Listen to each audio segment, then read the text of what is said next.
Guys, thank you for logging into today's Power Play. We are very fortunate to have Shelby Bendel with us.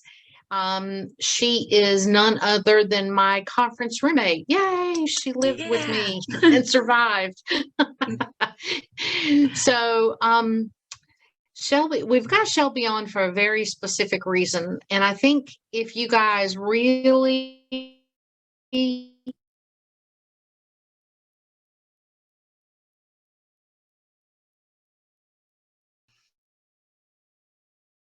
say everything else and pay attention to give you some insight into what she did to get this moving the way she wanted moving. So first of all, Shelby, tell us a little bit about what you did before this and how you found Family First Life. Yeah. So I was in retail management for a long time, basically my whole adult life. I left retail management because I was recruited to go into timeshare. I did sales for only like 2 months and then was promoted, was actually a sales trainer for timeshare. And then when the pandemic hit, I got my license to do insurance. I worked for another company for a while, but didn't love it. So I left and went back to management. And then I actually I'm a single mom, but I was separating from my ex. And I interviewed with a lot of different companies. It was very picky and was brought on by Athena Villanueva herself. And have been with Family First Life ever since. So great. And when was that? When did you get started? I think my first week in the field was the first week of October. Okay, gotcha. So were you full-time or part-time getting started? Full-time. Okay. I dove right in. I put in a 2-week notice, was gone, and immediately went headfirst full in. I actually took out a personal loan to be able to start the business. Okay, gotcha. Mm-hmm. Gotcha. So talk to us a little bit about how October through the beginning of February was for you, and then the decision making about conference. Yeah. So I came in full swinging. My first week went okay. My second week was pretty good. I think my first week I wrote like 4,000 AP. My second week I wrote 8,000. So I came in swinging and I have done really well, but it was definitely a roller coaster. Like I was on top of the world and then would crash. But every single one of those weeks, if I go back, I can pinpoint activity and plugging in for being the exact reasons that I had low weeks. So it, was a roller coaster, but I did really, really well. And then I'd be like, oh crap, how am I going to buy leads? And I just was kind of on that bin for a while there. Conference came up, and like I mentioned, I am a single mom. So I wanted to go really bad. I knew how important it could be. I had done research on it, but I did not have the finances together at the time. Plus, logistically, as a single mom, it was really difficult, like trying to plan out and basically begging, borrowing, and doing anything I could, not only to get there, but to make sure that my daughter was taken care of. I ended up deciding to drive because it was just easier for me. Well, not easier, but it made more sense for me. So I left at 3:00 in the morning, drove down, went straight to the registration, was there, slept 4 hours a night, had a great time, learned a lot, and then drove the 13 hours back. Okay. All right. So it wasn't easy to get to conference. That's what I'm hearing loud and clear. No, not at all. I mean, I didn't even know if I was going to be able to do it just financially and finding someone for my daughter literally up until the day before. But I did anything and everything I absolutely could to make sure that I could be there. And Athena was a huge help. Good. So you had your ups and downs before conference, and then conference. And for anybody who has ever been, whether you went this year or missed this year or been any year, it's not a place to go to catch up on your sleep. Nobody had any spa appointments. It was nothing like that. It was just sleep as much as you could, which wasn't a lot, and then rush back over and just to absorb as much as you could and not miss anything if at all possible. So you got back from conference, and then how did things go? Things are rough. I got back from conference and I was on this high of like, I'm so motivated. I know what I want to do. I know what I need to do. But I think that I overindulged in seeing so many different people being like, I want to watch their trainings and their trainings and theirs. And I'm going to take a little bit from every single person that I heard from. And it kerplatted. Like, it was bad. I had my first week ever of true activity, but being fully skunked. Like, no sales.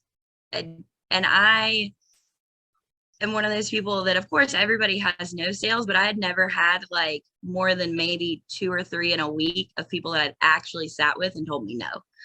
And it was a lot of people. I think that I also, though, this business is really great. You have to stay motivated and you have to be your own boss and you have to push yourself. But I think that going to conference, as long as I've ever been away from my daughter and I came back, it's like, I'm going full slam. I'm still going to keep working. And I didn't give myself a break to like remember my why, which I think threw me off as well. Like, it's important to still take time to like, yes, I want to dominate and I want to run my business and I'm so hyped, but I also needed to like love on my baby and give myself a day to rest.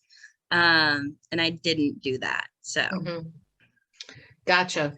Okay. So you come back and you're on this high, and then it's like the worst roller coaster ever. You crashed all the way down the bottom again. Right. After conference. That's not how it's supposed to go, right? No. So what did you do at that point? At that point, I took a day off. And then I sat down and kind of did some soul searching about, okay, I know what I need to do. But for one, I reached out to Athena and had long conversations. I kind of wrote myself out a list. And one thing that we've been doing is an accountability group. But I had to get really honest with myself of like, was I really doing my accountability and my morning routine and my work on myself to work on myself, or was I doing it as a checklist? And that was a big thing that changed for me. I decided that it's not a checklist anymore. I really want to work on myself. So I stopped having these highs and lows. I talked to Athena about getting back to basics, and Paul McLean's 8-step to final expense was how I started this business. That's how I kicked off really well. I did whatever he said. And I'd kind of let go of that because I was taking a little bit from everybody. So I put myself in that. I made the decision that today's the first day I haven't been in the office since being back. But the office total with dropping off my daughter and getting back to the office is like a 3-hour drive for me. And I've done it every dial day except today because I had a really bad migraine. But I've made that commitment. So past few weeks, I drive 3 hours round trip if that's what it takes and get to the office for dial day. I reached out to Paige. I've talked to Mike Pearson. I've talked to Athena. I made an effort. And even though underwriting wise, I don't need help as often anymore in the home, I made it a point that I'm calling in the home, even if I don't feel like I need to, just to get that extra. So I sat down and made a list of like what I need to do, what worked, what didn't work, and force myself to do it. Okay, got it. So I want to be sure everybody heard that. One of the most important things she did was she reached out and talked to somebody. And you didn't reach out to someone who is like at the same level as you, right? You reached out to people who were above. And at levels that you want to be at. That's an important thing, because as much as, let's say we've got two brand new agents, Bob and Larry, and they talk to each other, but neither one of them has done anything yet. They can only help each other so much. It's really important that you talk to people who are above where you are and are at a level that you'd like to one day be at. And even Athena, she is so approachable. You would not realize how many millions her business generates every month when you talk to her. She has, full recall of being on the phone and being in the field and all of that stuff. So that's an unbelievable resource that each and every one of us do have. And she's good. She'll ask you a lot of questions and she'll open your eyes whether you like it or not when she does that. So it's very good for you. So getting back to basics, and you mentioned Paul McLean and the 8 steps. And it's funny you said that. Brandon just shared a training the other day with us that he listened to, and it was Jamie Cheerio, and he was talking about listening to the 8 steps from Paul and wanting to literally be able to take it into the house. So he typed it up and he put agenda on the top of it.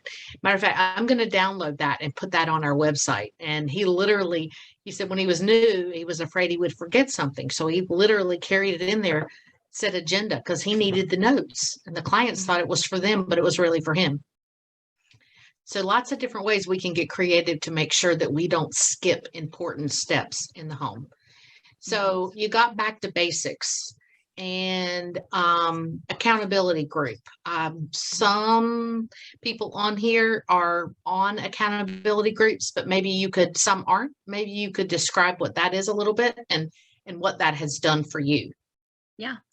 So we have, if you aren't in one, I super suggest being in one, because I think that is the biggest thing that's helped me. But we have accountability groups, and I'm in one, a ladies one, and then just a regular accountability one.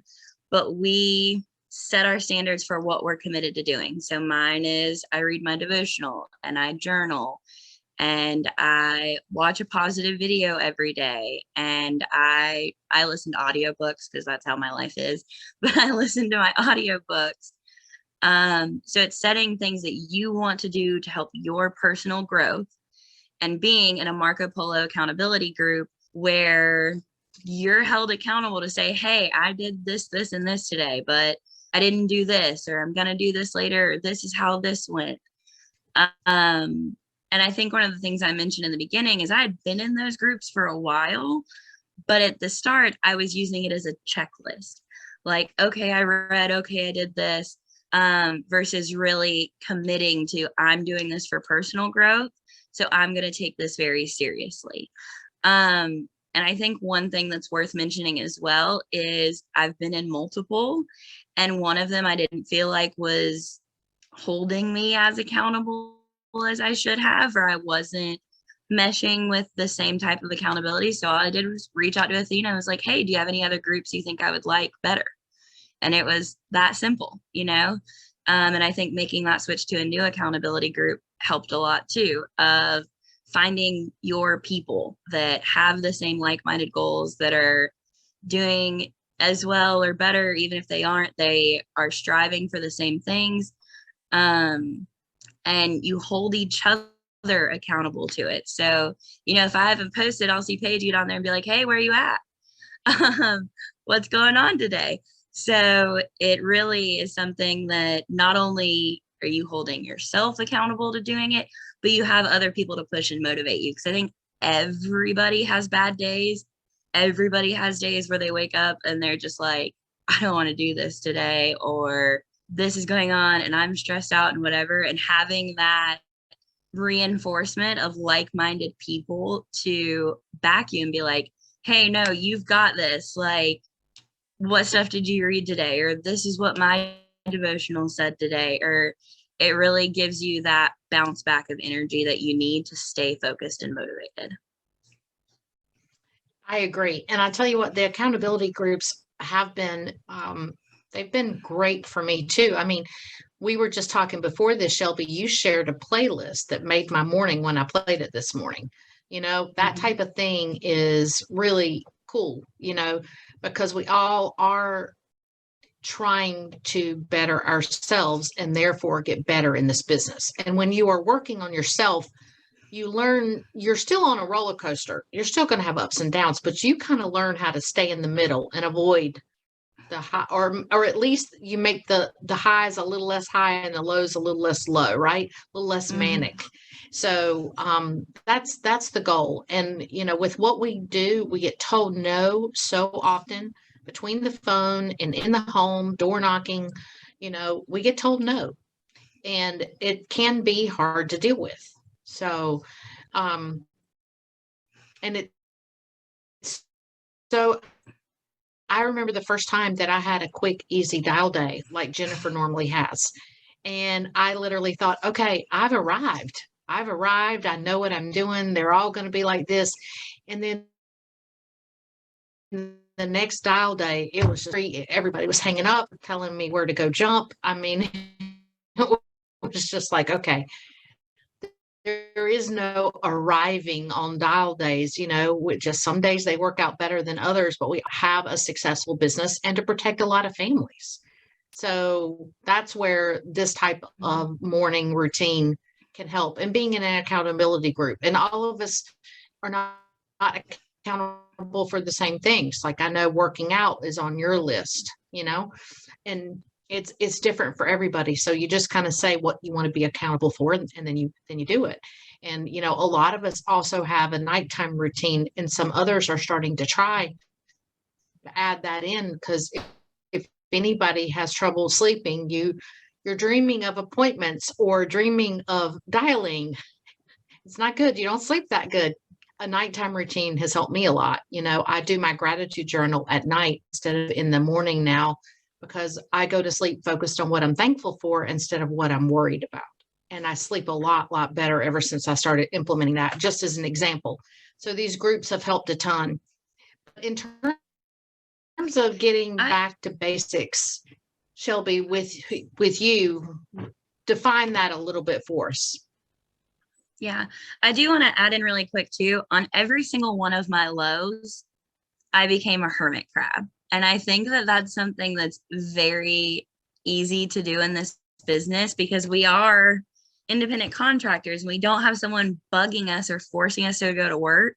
So the accountability group has forced me to not do that. You know what I mean? Like it forces you to talk to other people in the business and share how things are going, which makes those lows a lot less low too.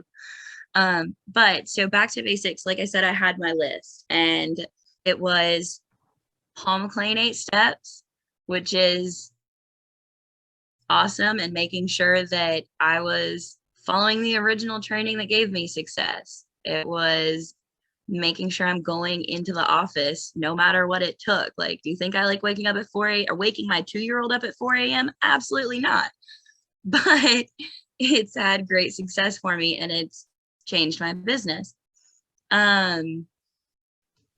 The morning routine is huge. And I think the other really big thing is I, in these highs and lows, had gotten commission breath. And I think that that's something that's very real, and everybody gets at some point, but that was one of the main things at conference that stuck with me that I didn't want to lose. So when I hit that first low coming back from conference, I was like, I'm not going back to that. I'm not having commission breath, because the biggest thing that stuck with me at conference is, why am I in this business? Am I in this business just to make money? Because that's not going to do anything. Like, if you focus on making money, you'll never help a soul. If you focus on helping people, you'll never have to worry about money again. And that's something that really sat in with me. And I was like, I will not allow myself to get commission breath again. I will not allow myself to lose focus on serving families, not myself. So that was the biggest thing for me, is how am I going to not get commission breath? I'm in a low, my bank is overdrafted. I shouldn't be in this position. I should be fired up. How am I going to not allow that to affect me? Yep. That's where the rubber meets the road, so to speak. And all of us have been there. I've been there. I mean, guys, I got in this business because we needed money, not because we had an overabundance of it. You know, I think everybody in here can say the same. None of you came in here independently wealthy, did you? Franklin, I don't know. Maybe you did. But, you know, it's just that we are here to serve. And a lot of you are probably noticing that we're changing our marketing to family served. There are a couple different reasons. The main thing is we want people to know that's what we're doing. We're serving people. And we do a lot of those social media posts as a hiring tool. And it's important that we hire people that come in wanting to serve, not just wanting to come in and take advantage of somebody. You know, if you get in that home with that elderly person and you want, you know, we all want our agents to sit down with them as if it was their own parent. How would they want that person treated? So that's what we're looking to hire. We're looking for people who have the heart to serve people. So if you notice those changes, there's lots of reasons, but that is a big one. That is a very big one. So any other advice, Shelby, that you would give to anybody who is not where they want to be yet? I think that the best advice that I could give, and like you said, where the road meets the map, where it clicked, was that moment where I did not allow myself to focus on my personal stress anymore. My stress doesn't matter. It's not about me. And y'all have no idea, like, while all of this was going on, I also was going through something that was about to take me out of the business. Not because of my lack of effort, not because of anything else, but I had personal stuff going on that you wouldn't even believe. Okay. So it just clicked, and you have to be like, my stress doesn't matter. What's going on in my life doesn't matter. And if I really and truly, this is something Athena said to me in one of my lows, which kind of burned, but stuck with me, of if you're not willing to put yourself last, you shouldn't be in this business. You should go get a job. And it was true. And it finally clicked, you know, like, I cannot focus on my own stress and my wants and my bank account and do this job. There's absolutely no way. So I would say just that, like, let your stuff go. Like, if you don't trust fully, like full-heartedly trust in the process and in yourself, then there's no way to make it happen. You know, like, you have to fully invest in believing in yourself. I totally agree with that. Well, let me open this up if anybody has any questions that they would like to ask Shelby. Any questions from how important it was for her to make it happen to get to conference, how important it is to reach out, accountability groups, if anybody's interested in being in one, all you got to do is let me know.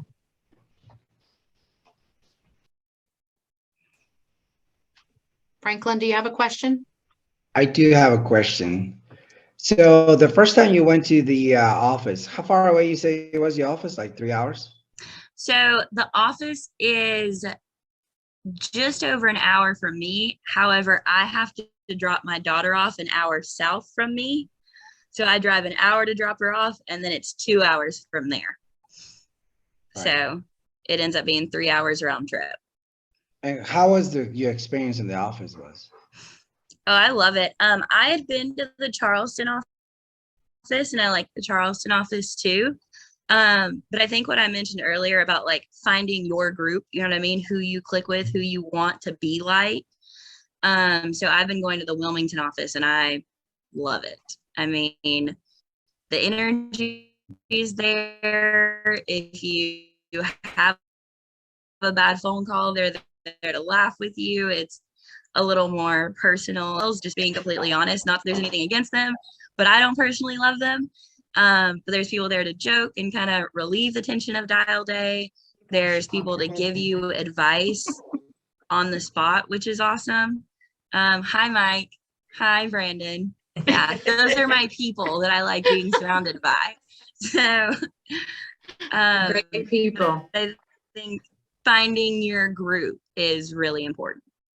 The reason why I ask you that question is because I wish if I could have been there with that group.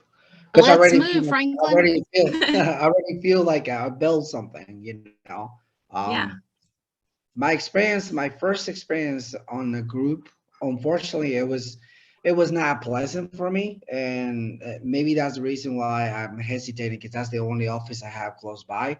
But I'm kind of hesitating in doing that, um, because it was just me by myself, and I don't know if you Paige, you remember that. And I know that SAC has a great agency in there, one of the best. I'm like, man, I follow him and his videos and things like that.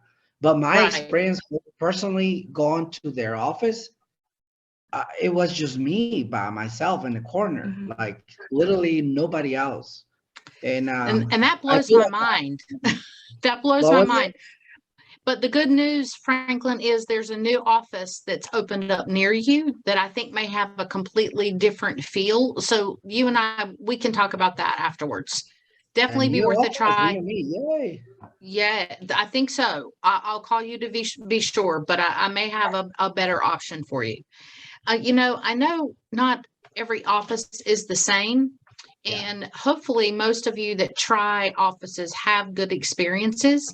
But if you do, I'd like to know about it. And if you don't, I'd like to know about it. So if we have another agent in that same area, I know whether or not to refer them there. And it may have just been an off day, safe to say. I mean, there are days when these two are just grouches and it's not fun being in our office at all. So Yeah, that's only us. yeah, I'm never in a bad mood, Mike, but we are enjoying having Shelby in because she kind of keeps these two, you know, now we've got the female to male ratio a little bit better in my office. It's going much better. No, but you know, I know everybody strives to have a good vibe and to be like an inclusive, helpful situation. So if you ever try an office and it's not that way, do let me know because it's still Sean's goal to have over 400 and we keep adding them. There's at least one office opening every month, if not more frequently. So Franklin, we'll talk afterwards and see if this one is close enough to you to try. Definitely. I know they have one in Colorado Springs, which is about 3 hours away from me. But sometimes I had to drop my kids when my ex-wife can manage that, so I had to be able to drop them off. But that I need to try that one. I know it's far away from me, but I would like to give that a try. Yes, absolutely. And the other thing that I do want to mention, guys, is that we have started doing some small group Zoom sessions. Our Zoom dials, the FFL Just Dial, great group, really good feedback. I think, and you guys correct me if I'm wrong, it's best between 7:30 and about 9:30, 10 a.m. Eastern time. 12.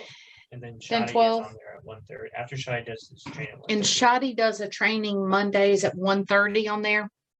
But then it kind of fizzles a little bit. So for you guys that are in the later time zones, it's, you know, if you're getting on later, it's not always rolling as heavy duty as it is in the mornings.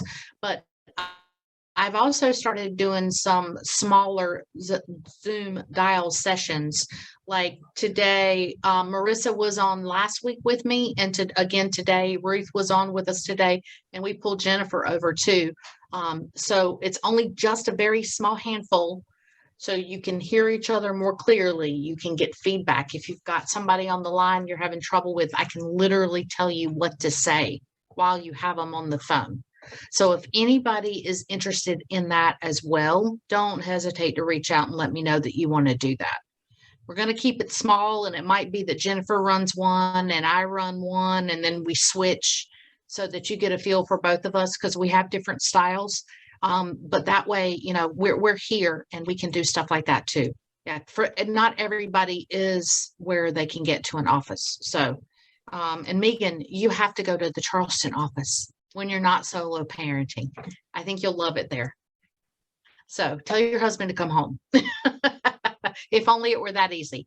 All right, guys, before we wrap it up, any last questions or any last comments before we end this today and get back to dialing? All No, just- right. Tell you, Shelby, thank you so much for sharing. Sorry, my lights went out. But my office, so if I don't move for a while. But no, that I really appreciated all of what you were saying on a very like real level with all of that. So it's very encouraging. So I really appreciated kind of hearing all that and a lot of stuff that you said down that I'm gonna Paige, I'll be talking to you later. So I appreciated it. Yeah, thank you. Glad. Excellent. Excellent. Well, thank you guys for taking a few minutes out of your day. And for those of you dialing, I will start the small dialing Zoom up again once we end this. And if anybody else would like to join, just shoot me a text message and we'll keep this rocking. We got to finish this day strong, guys. This is the first week of March. It actually started Thursday. Is that right? It started on the 24th. So this week is the 1st of March. So we want to do the best that we can. We'll have end of February numbers come out on Thursday. And Nautica actually post the issue paid in the Slack group, the actual dollar amount. And she posts family served on social media. So you as agents can get both. Okay, so check them out in both places. All right, guys, thanks for joining. We'll be on next week. See you later. Bye. Thank you.